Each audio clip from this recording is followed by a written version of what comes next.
Random House Audiobooks presents The Reverse of the Medal by Patrick O'Brien. Read for you by Tim Pigott-Smith.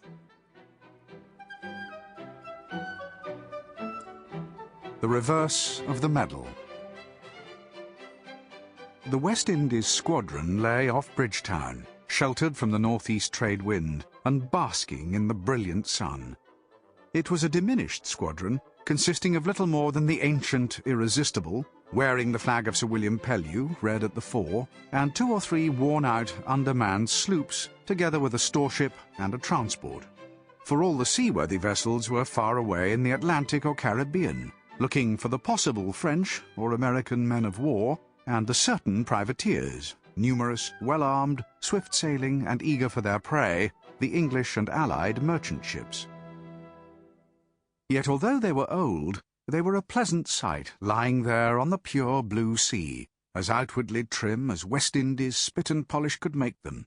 And although some of them had suffered so from fever in Jamaica and on the Spanish Main that they could scarcely muster hands enough to win their anchors, there were still plenty of men who were intimately acquainted with the ship that was beating up against the steady breeze, and with many of the people in her.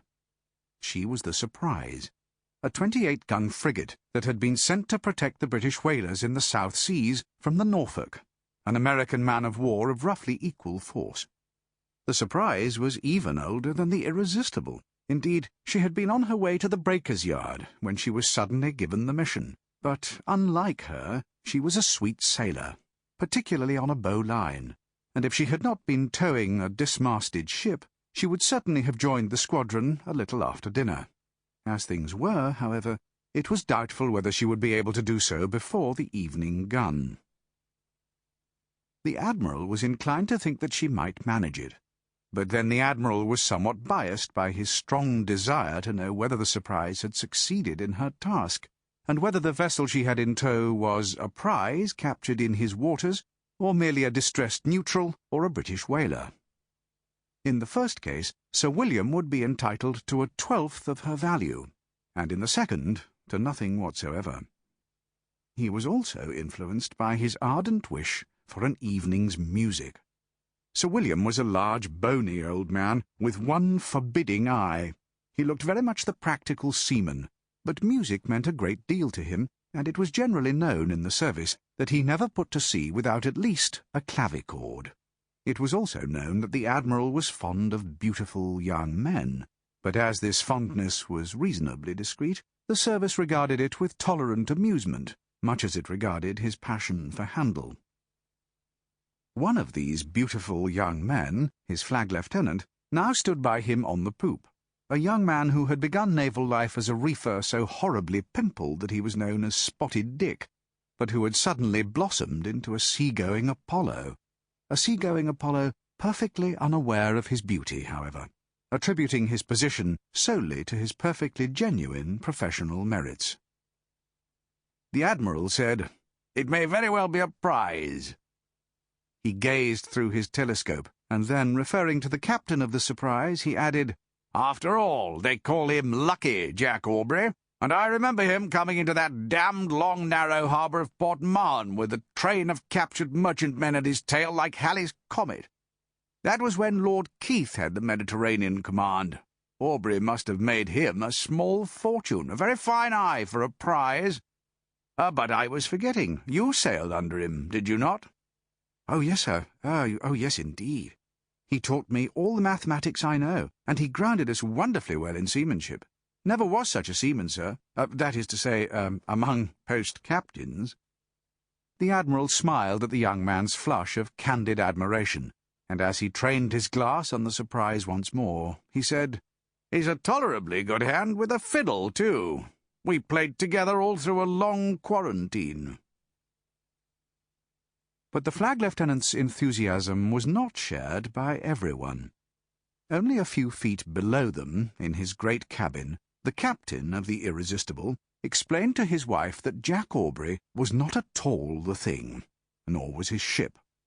"Those old 28-gun frigates should have been sent to the knacker's yard long ago. They belong to the last age, and are of no sort of use except to make us ridiculous when an American carrying 44 guns takes one. "It must be a great trial, my dear," said his wife. 24-pounders and scantlings like a line of battleship, said Captain Goole, who had never been able to digest the American victories. And as for Aubrey, well, they call him Lucky Jack. And to be sure, he did take a great many prizes in the Mediterranean. Keith favoured him outrageously, gave him cruise after cruise. Many people resented it. And then again in the Indian Ocean, when the Mauritius was taken in the year 9, or was it 10? But I've not heard of anything much since then. No. It's my belief he overdid it, rode his luck to death. There is a tide in the affairs of men. I dare say there is, my dear. I do beg, Harriet, that you will not incessantly interrupt every time I open my mouth. I'm sorry, my dear, said Mrs. Goole, closing her eyes. She had come from Jamaica to recover from the fever, and sometimes she wondered whether it was a very clever thing to have done. However, what the proverb means is that you must make hay while the sun shines, but not force things.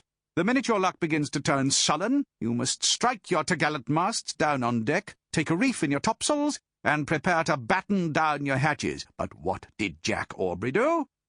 He cracked on as though his luck was going to last forever. He must have made a mint of money, but did he put it into copper-bottomed 2.5% stock and live quietly on the interest? No, he did not. He pranced about, keeping a stable of racehorses, and covering his wife with diamonds and taffeta mantuas. Taffeta mantuas, Captain Goole? Well, expensive garments, and a fur pelisse. How I should love some diamonds and a fur pelisse, said Mrs. Goole, but not aloud, and she conceived a rather favourable opinion of Captain Aubrey. Gambling, too. And then he tried to mend his fortunes by some crackpot scheme of getting silver out of the dross of an ancient lead mine, trusted in some shady projector to carry it on while he was at sea. I hear he's in very deep water now. Poor Captain Aubrey. But the real trouble with Aubrey is that he cannot keep his breeches on. This seemed a very general failing in the Navy, for it was the character her husband gave to many, many of his fellow officers. Her husband perceived her want of total conviction, and went on, "No, but I mean he is a rake, a whoremonger. When we were midshipmen together in the Resolution, on the Cape Station, he hid a black girl called Sally in the cable tiers. Used to carry her most of his dinner, cried like a bull-calf when she was discovered and put over the side. The captain disrated him, and turned him before the mast as a common seaman. But perhaps that was partly because of the tripe, too." "The tripe, my dear?" "Yes. He stole most of the captain's dish of tripe. We were on precious short commons in our mess, and the girl needed some too. Famous tripe it was, famous tripe, I remember it now. So he was turned before the mast for the rest of the commission to learn him morals, and that is why I am senior to him." But it did not answer. Presently he was at it again, in the Mediterranean this time, debauching a post-captain's wife when he was only a lieutenant, or a commander at the best. Perhaps he has grown wiser with age. He is married now. I met Mrs. Aubrey at Lady Hood's, a very elegant, well-bred woman, with a fine family of children.